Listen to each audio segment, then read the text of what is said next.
Welcome to this deep dive. It's all about the spiritual side of a cold full moon. And it's coming up soon, too, on December 14th. Perfect timing. Yeah, you've given us some great stuff to work with.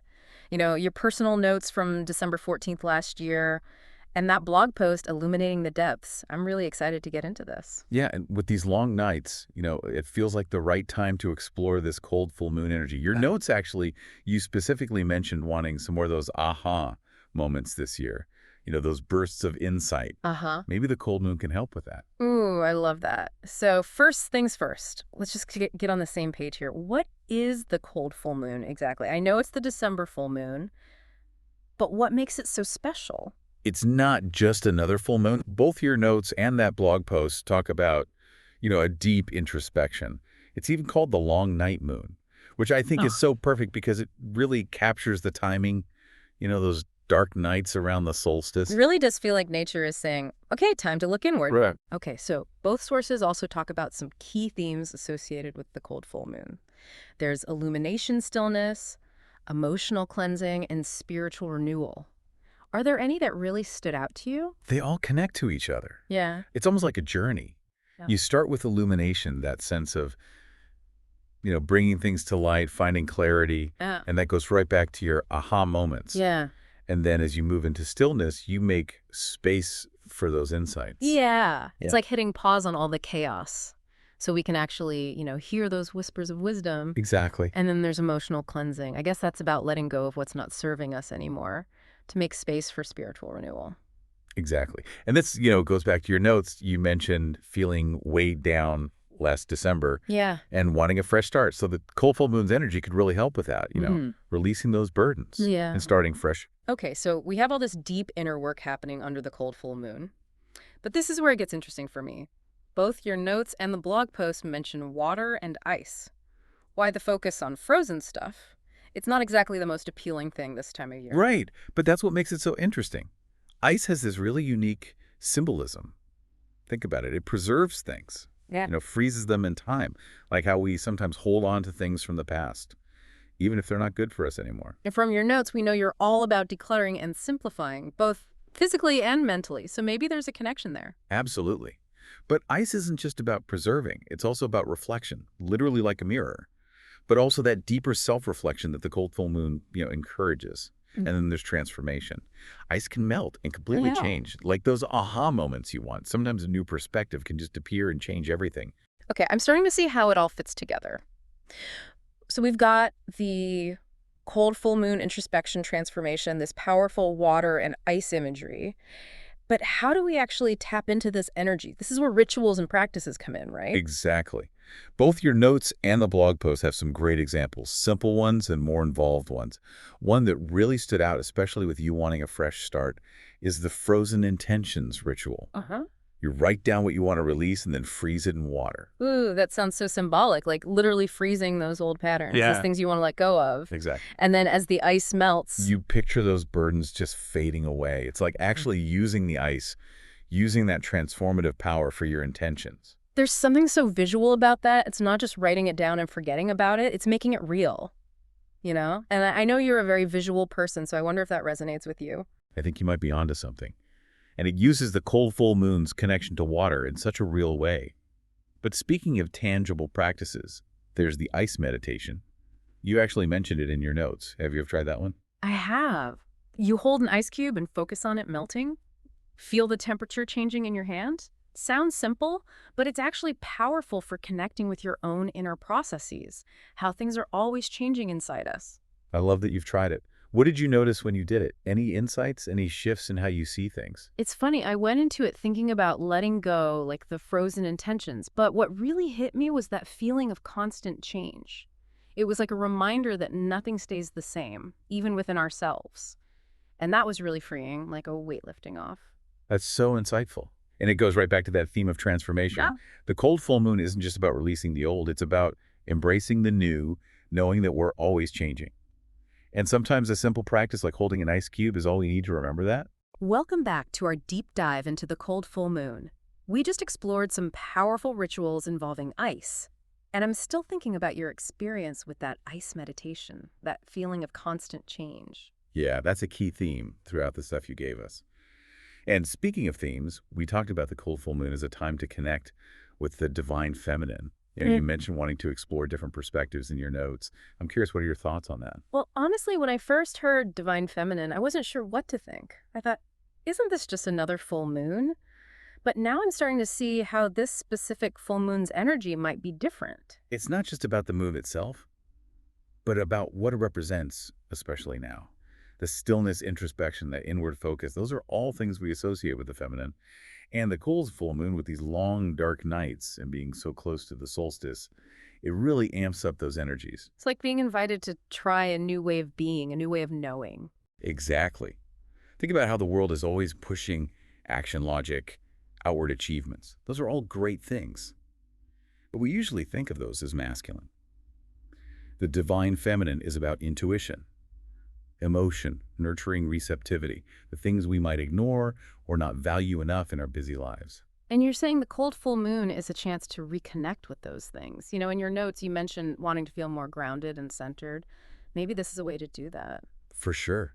It's not about rejecting the masculine. It's about balance. Yeah. That's something the blog post really emphasizes too, embracing who we are as a whole. Yeah. You mentioned being drawn to those aha moments, those sudden insights. Well, those often come from intuition, that quiet inner knowing. That's the divine feminine. Okay, I'm starting to see the connections, but it's one thing to talk about it and another to actually experience it. The blog post talks about a specific ritual, the cold full moon ritual for release and manifestation. Could that be a way to tap into this energy? It could be. And it's interesting because it uses so much of what we've talked about. Reflection release, setting intentions, even working with the water and ice. And you said you're a very sensory person, someone who enjoys ritual and atmosphere. Yeah, totally. I love anything that engages the senses. Makes me feel like I'm entering a sacred space. And speaking of sacred space, the first step of this ritual is all about preparing your environment. It mentions using a candle, maybe white or silver, a bowl of water or ice. It even says to find a quiet and sacred space. That's such an important part of any ritual. Creating that separation from everyday life, shifting your mindset, the candlelight, the water, those are all things that help you get into a more receptive state. And it feels so intentional, Yeah. so deliberate, like saying, okay, this time is special. I'm setting aside this space to connect with something deeper. And then once you've done that, the ritual has you reflect on the past year, the lessons you've learned, what you're ready to let go of. It's almost like a year-end review, but for your soul. That's a great way to put it. Taking stock of where you're at, acknowledging the challenges and the growth. And then it goes deeper. It's not just about the past, but also about the future. What do you want to create in the coming year? What seeds are you ready to plant? And this is where it gets really interesting. You write down what you're letting go of and what you want to bring in. And then you put the paper in the bowl of water or ice. Right? Such a powerful thing to do. As the ice melts or the paper gets wet, you imagine those old patterns dissolving and those new intentions taking root. It's like we're working with the elements, using their power to support what we want. And then the last step is giving thanks for the past and for the possibilities ahead. It feels like we've come full circle. Reflection release, manifestation gratitude. A beautiful way to honor the whole journey, to acknowledge the abundance we have even in the middle of all the changes. And what I love is that it's so adaptable. The blog post is a framework, but you can personalize it so much. Oh, tell me more about that. What are some ways to make it your own? Well, think about how you love those sensory experiences. You could use essential oils that go with your intentions, like lavender for peace or peppermint for clarity, or put crystals in the water bowl, rose quartz for self-love, amethyst for intuition. And the candle. It says white or silver, but could you use other colors? Definitely. Each color has its own energy and meaning. Like blue is often for peace and communication, green is for growth and abundance. So pick a color that aligns with what you want. It's like making your own magic kit. And in your notes, you talked about wanting to create a sacred space at home. This ritual feels perfect for that, right? I think so. And it doesn't have to be anything fancy. It could be a little corner of your bedroom, a spot on your windowsill, any place that feels special and good to you. Okay, I'm feeling really inspired to try this. It seems like such a powerful way to connect with the cold full moon's energy, to support those intentions for letting go and renewing. But the blog also mentions some other things like moonlit reflection and journaling. Can you talk a bit more about those? Of course, moonlit reflection is just spending time outside under the full moon, letting its energy wash over you. You can be silent, meditate, or just walk and look around. It's about connecting with nature and that lunar energy. And you mentioned wanting to spend more time in nature. Yeah, I do. I feel my best when I'm surrounded by trees and fresh air. So a moonlit walk could be a beautiful way to combine that with the energy of the cold full moon. As for journaling, it's a great way to process your thoughts and feelings, especially now with all this introspection. You could write about what you're grateful for, what you're ready to release, or just your thoughts on the cold full moon itself. I love journaling. It's like talking to myself, untangling those thoughts and feelings that might stay hidden. And something you said earlier really hit me, how the divine feminine is about receptivity. It's not all about doing and achieving. It's about being open to what comes. And I think moonlit reflection and journaling really tap into that. I totally agree. It's about creating the space for those little bits of wisdom to come through, Mm. for those aha moments to bubble up from inside. This has been such a great exploration of the cold full moon so far. We've covered so much. The themes, the rituals, that divine feminine connection, even how to make these practices your own. But before we wrap up this part, is there anything else you want to share about this moon phase? Any final thoughts or insights? What keeps coming back to me is that image of frozen aspects melting away, making room for new growth. We talked about it with the frozen intentions ritual, but it feels like a metaphor for the whole cold full moon experience. I agree. It's like this moon phase is asking us to look at what we've been holding on to, beliefs patterns, old stuff that doesn't serve us anymore, and just let it melt away gently. Welcome back to our deep dive into the cold full moon.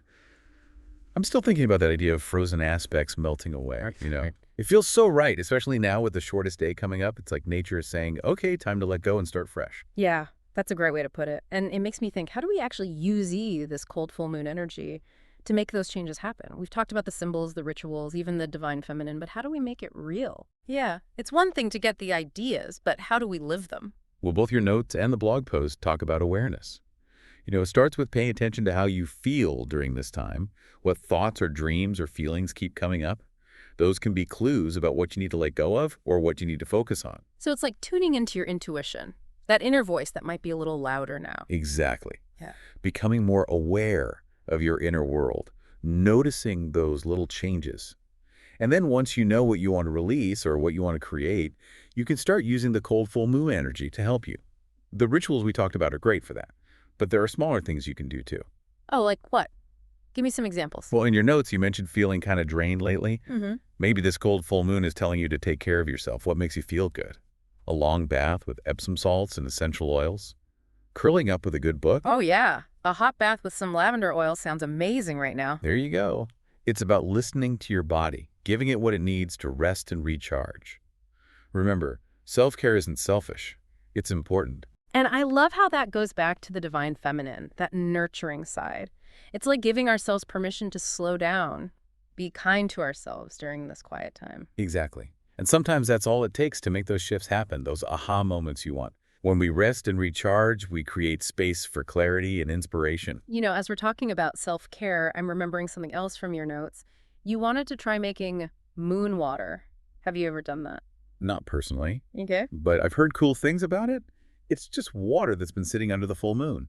You can drink it, use it in rituals, or even put it in your bath. I think I'm going to try it for this cold full moon. It feels like a way to really connect with that lunar energy. And speaking of tangible things, I'm thinking about food. Are there certain foods or drinks that are good for this time? Good question.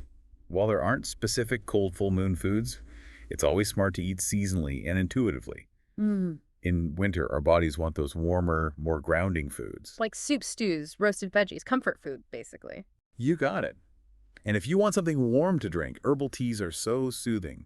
Chamomile, ginger, even cinnamon tea. It's all about creating that feeling of warmth and nourishment for your body and your mind. I love that. It's like we're honoring the cycles of nature, inside us and all around us. And remember, food is energy. So pay attention to what you're eating and how it makes you feel. Choose foods that make you feel good and support your well-being.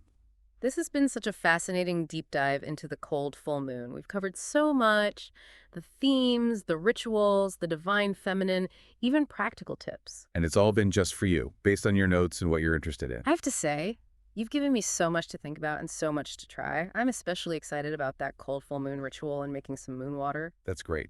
And remember, there's no right or wrong way to do this. Yeah. The most important thing is to be open and curious. Thank you so much for sharing your knowledge. It's been really eye-opening. It's been my pleasure. Yeah. And to you, our listener, thanks for joining us on this deep dive into the cold full moon. We hope you feel inspired, and maybe you've even had a few of those aha moments. May this cold full moon help you find clarity, peace, and renewal. And until next time, happy reflecting.